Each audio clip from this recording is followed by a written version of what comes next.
শিবানী নামের একটি ছোট্ট মেয়ে একদিন কাঁদতে কাঁদতে তার দিদার কাছে এসে বলল, আমার বন্ধু অন্য শহরে চলে যাচ্ছে। এখন আমার আর কোনো বন্ধু থাকবে না। আমি কার সাথে খেলা করব? শিবানীর দিদা শিবানীকে কোলে বসিয়ে চোখের জল মুছতে মুছতে বলল, জানো তো দিদিভাই, আমাদের প্রত্যেকের এমন একজন বন্ধু আছে যে কোনো সময় আমাদেরকে ছেড়ে যায় না। তুমি কি তার সাথে বন্ধুত্ব করতে চাও? শিবানী বলল, হ্যাঁ, করতে চাই তো।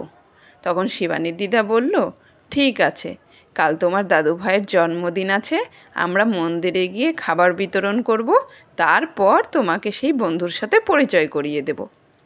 পরের দিন ফেরার পথে শিবানীর দিদা শিবানীর জন্য একটি পিতলের কৃষ্ণ ঠাকুরের মূর্তি কিনে নিয়ে আসলেন।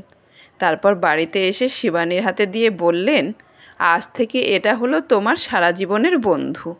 তুমি যেখানে যেখানে যাবে ওকে সাথে করে নিয়ে যাবে, ওর সাথে খেলা করবে, কথা বলবে, ওকে ঘুম পাড়াবে, সুন্দর করে সাজিয়ে দেবে।